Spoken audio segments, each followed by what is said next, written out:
박정희 대통령은 삽교천 방조제 담수비 제막을 마친 뒤 주위의 평야에 야적된 볕단을 바라보더니 수행한 관계자들과 출입기자들을 향해 말했다. 물이 괜 노는 십자형으로 나무를 세우고 벼를 다발로 묶어 그 위에 걸쳐 말리면 습기가 완전히 제거돼서 벼 이삭도 잘 건조됩니다. 시동을 건 채 대기하고 있던 공군 1호기에 오른 대통령은 헬기가 이륙 준비를 하는 동안 먼 들판을 응시했다. 기체가 떠오르기 직전에 그는 좀 떨어진 곳에 모여있던 출입기자들에게 손을 흔들어 보였다. 비공식 행사가 기다리고 있는 당진을 향해 출발한 시각은 11시 40분경. 박 대통령이 삽교천 행사장을 둘러보던 그 시각, 김성진 문공부 장관은 2시간째 꼬불거리는 시골길을 달려서 겨우 목적지에 도착했다. 김 장관은 하루 전날 도고 호텔에 내려와 있었다. 10월 26일 오전에 김 장관은 삽교천 행사장을 들르지 않은 채 느지막이 승용차 편으로 새로 건립된 KBS 대북방송 중계소로 향했다. 예전 같으면 먼저 열리는 행사장에 장관이 참석했다가 대통령을 모시고 자신의 소관 행사장으로 와야 했다. 차지철의 경호실은 대통령과의 과잉 접촉을 근절한다는 이유로 이 관례를 바꾸어 주무장관은 자신의 행사장에서 대통령을 기다려야 했다. 건평 500평 남짓한 2층 건물에 안테나 2개가 솟아오른 자그마한 중계소는 아주 후미진 곳에 세워져 있었다. 이곳은 중앙정보부가 관할하고 있었으므로 아침에 김재규가 대통령 전용기에 동승할 뜻을 비쳤던 것이다. 김 장관이 중계소에 상주할 직원들과 함께 건물을 먼저 둘러보는 동안 맑은 가을 하늘에서 헬리콥터 소리가 들리기 시작했다. 잠시 후 왕몰에 섞인 먼지바람을 일으키며 공군 1호기와 2호기가 중계소 앞뜰에 착륙했다. 2호기에서 내린 경호원들이 경호 배치를 한 후 1호기에서 박 대통령이 내려오고 차지철이 그 뒤를 따라 내려왔다. 대통령을 모시고 행사장으로 간 김 장관은 대통령과 함께 중계소 현관 앞에서 준공과 개관을 축하하는 테이프를 잘랐다. 그리고 건물 안으로 들어가 몇 가지 시설들을 설명한 뒤 미리 준비해둔 방으로 안내했다. 시멘트 냄새가 채 가시지 않은 방에 들어선 박 대통령은 의자에 털썩 앉았다. 그 순간 김 장관은 흠칫 놀랐다. 그토록 또렷하던 대통령의 날카로운 눈빛이 간데 없었어요. 나를 바라보던 눈빛은 쾌행하니 안광이 비어 있었습니다. 더구나 얼굴에는 윤기도 없고 대통령 특유의 긴장감도 없었습니다. 마치 죽은 사람의 얼굴을 보는 것 같았습니다. 잠시 침묵이 흘렀다. 김 장관, 나 물 한 잔 줘.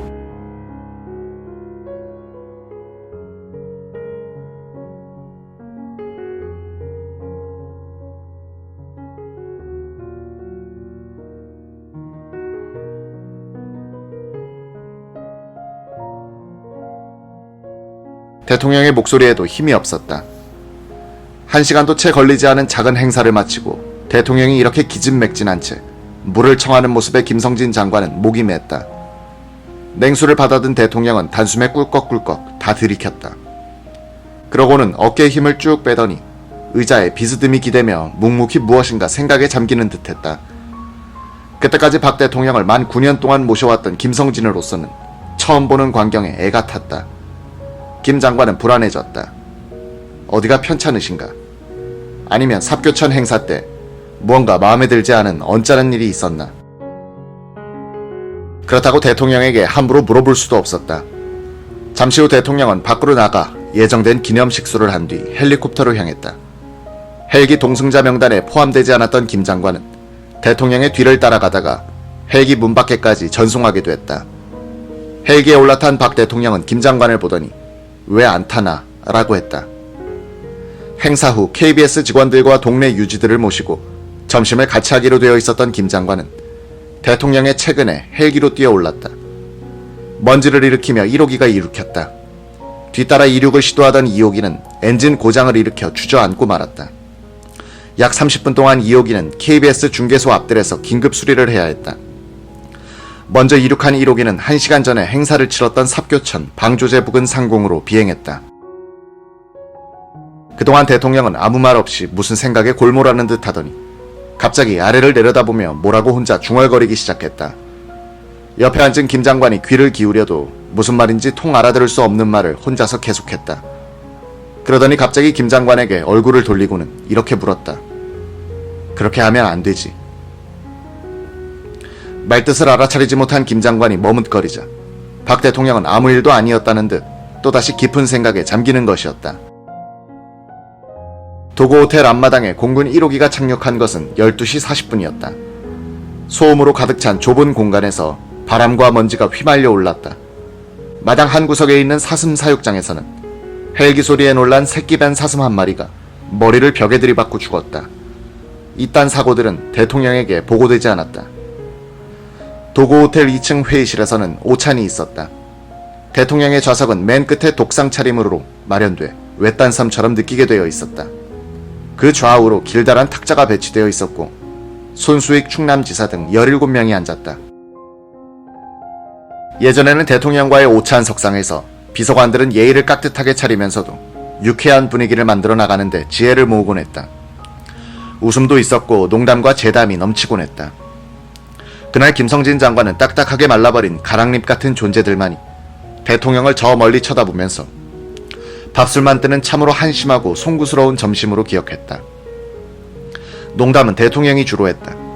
대통령은 김원기 장관이 뜻밖의 중공식장에 나타나 이상하게 생각했어 라고 말했다. 김 장관이 당진이 제 고향입니다 라고 말하자 대통령은 그렇군 이라고 가볍게 받으면서 농담조로 이런 말도 했다.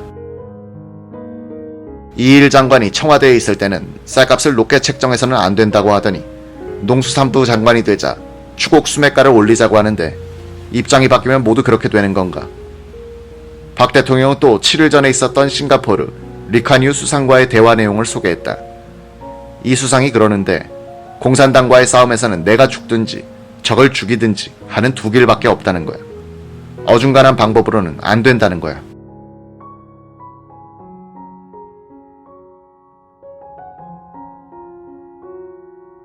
오찬을 마친 대통령을 태운 공군 1호기가 도고 호텔을 이륙한 것은 오후 1시 50분쯤이었다.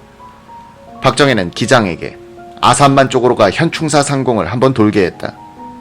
그는 고민이 있으면 이곳에 들러 충무공 이순신과 무언의 대화를 나누곤 했다. 박정희가 이순신에 대하여 동병상련을 느꼈던 부분은 당대의 평가를 기대하지 않고 역사의 짐을 고독하게 지고 가야 했던 사람으로서의 공감이었을 것이다. 대통령은 서울 상공에 와서도 한 바퀴를 돌도록 했다. 박정희는 가끔 국토개발 현장을 시찰하면 꼭 내가 그린 그림을 보는 것 같아 라고 말하기도 했었다. 한반도란 화폭에다가 가장 큰 밑그림을 그린 인물로 기록될 박정희는 6.25 동란의 폐허 위에서 불사조처럼 솟아나 그의 시대의 세계적 대도시가 된 콘크리트 정글을 대견스럽게 내려다보았다. 그는 강남과 강북을 잇는 다리들을 가리키면서 다리가 참 많군 하며 새삼 감탄하기도 했다. 1979년 10월 26일 오후 2시 30분쯤 대통령이 탄 헬기는 청와대에 착륙했다. 수석 비서관들을 태운 2호기가 먼저 도착하여 착륙장에서 사람들이 기다리고 있었다. 대통령은 이들에게 손을 흔들면서 내렸다. 기분이 좋아 보였다. 본관 1층 대통령 집무실까지 수행한 김계원 비서실장, 차지철 경호실장, 천병득 수행과장에게 대통령은 수고했으니 쉬어 라고 했다. 화창한 가을날에 농촌지역을 한 바퀴 돌고 와서 그는 기분전환이 된 것 같았다. 열흘 전에 터졌던 부마 사태와 아직도 골치를 썩이고 있는 김영삼 총재의 의원직 제명 뒤의 신민당 사태도 잠시 잊을 수 있었다. 도시에서 짜증난 것을 농촌에서 상당히 푼 셈이었다. 오전에 지방으로 출장을 갔다가 돌아온 날의 오후에는 청와대에 머무는 것이 대통령의 습관이었다. 차지철 실장도 대통령의 이런 습관을 익히 알고 있어 자신의 사무실로 돌아와서는 부하들에게 수고했어, 쉬어라고 했다. 오후 4시쯤 이재전 경호실 차장은 실장실에서 차지철과 가벼운 이야기를 나누고 있었다. 이때 인터폰이 울렸다. 짧은 대화 끝에 전화기를 놓은 차 실장은 부관에게 정보부장을 대라고 했다. 김재규 부장에게 짤막한 통보를 한 뒤에 그는 천병득 과장과 경호원들을 불러 경호 준비를 시켰다. 차 실장은 오늘은 좀 쉬시지 라고 중얼거리면서 좀 짜증스러운 표정을 지었다. 만 62세의 건강한 호라비 박정희는 이날의 농촌 나들이로 고향된 기분을 풀 수 있는 방법을 청와대 안에서는 찾을 수 없었다. 오후 6시에 그가 2층 내실로 물러나면 거기에는 너무 넓은 침실이 기다리고 있었다. 그의 곁을 떠나지 않은 것은 방울이란 이름을 가진 스피츠 한 마리와 가려움을 긁어줄 효자손뿐이었으니. 오후 3시를 조금 지나서 박정희는 집무실 문을 열고 나왔다. 이광영 부관이 보니 슬리퍼를 신고 있었다. 콧노래를 흥얼거리며 어깨춤을 추듯 몸을 흔들흔들했다. 벌떡 일어선 이광영, 이해란 두 사람과 눈이 마주치자 눈웃음을 지으면서 신경 쓰지 말고 일이나 계속해 라는 신용을 했다. 이발기구와 의자가 설치된 화장실로 들어간 박정희는 잠시 후 다시 나와 집무실로 들어갔다. 그때까지 콧노래는 끊이지 않았다. 오후 5시를 조금 넘어 대통령은 임방현 대변인에게 인터폰을 걸었다. 연두 기자회견은 어떻게 되어가나? 이미 준비에 착수했습니다. 참 잘했어. 아주 잘했어. 대통령은 계속 기분이 좋아 있었다. 10월 26일 오후 4시 10분쯤 남산 정보부장실에 있던 김재규는 차지철의 전화를 받았다. 오늘 저녁 6시에 각하를 모시고 대행사가 있습니다. 대행사라 하면 대통령 이외의 정보부장, 대통령 비서실장, 경호실장까지 포함되는 만찬이다. 4시 10분경 궁정동 정보부 시설의 본관에 있는 부장의전비서 윤병서 사무실에 정보부 의전과장 박선호가 와 있었다. 이리로 청와대 경호실 경호처장 정인영이 전화를 걸어왔다. 박선호가 받으니 정인영은 대행사가 있다고 했다. 심부름을 할 여자 2명을 준비해달라는 당부도 함께했다. 정 처장은 박선호와는 해병대 제16기 간부 후보생 동기였다. 둘은 형제처럼 친했다. 박 과장이 이날 해야 할 중요한 일은 이 만찬에 시중을 들 두 여자를 데리고 오는 것이었다. 그는 가수 심수봉과 하루 전에 만나서 보아둔 영화배우 지망생 신재순의 집에 전화를 걸었다. 신양은 오후 5시 20분까지 플라자 호텔 커피숍에서, 심수봉 양은 오후 5시 30분에 뉴 내자 호텔 커피숍에서 만나기로 약속했다. 박선호로부터 행사 준비 지시를 받은 식당 책임자 남효주 사무관은 식당 전용차 코티나 운전사 김용남에게 경기도 고양군 신도면 원당읍에 있는 원당 양조장으로 가서 막걸리 석대를 사오라고 시켰다. 최근 들어 대통령은 양주를 많이 마셨지만 언제 막걸리를 시킬지 몰라 준비를 시킨 것이었다. 김재규는 남산의 부장실을 출발하여 오후 4시 20분쯤에 궁정동에 도착했다. 정보부장 수행비서관인 육사 18기 출신의 현역대령 박흥주가 부장 승용차의 앞자리에 타고서 수행했다. 부장차가 궁정동 본관에 당도하니 박선호가 기다리고 있다가 차에서 내리는 부장에게 귓속말로 무엇라고 보고를 했다. 박 대령은 오늘 행사가 있구나 하고 직감했다. 박 대령은 부장의 서류 가방을 들고 윤병서 비서와 함께 2층 부장 집무실로 따라 올라갔다. 박흥주 대령은 오후 3시경에 부장이 이발을 할 수 있도록 이발사를 불러두었다. 그 이야기를 했더니 김재규는 오늘 각하께서 일찍 오시면 곤란하니 내일 이발을 하도록 하지 라고 했다. 오후 4시 40분경 김재규는 1층 윤병서 의전비서의 방에 있던 박흥주 대령을 인터폰으로 찾았다. 김 부장이 박 대령에게 정승화 육군 참모총장에게 전화대라고 지시하는 말을 곁에서 들은 윤 비서가 재빨리 일반 전화로 정승화 총장실에 전화를 걸었다. 윤 비서는 다시 인터폰으로 부장에게 육군 총장님 전화 나왔습니다 라고 보고했다. 이날 정 총장은 육군본부 집무실에 있었다.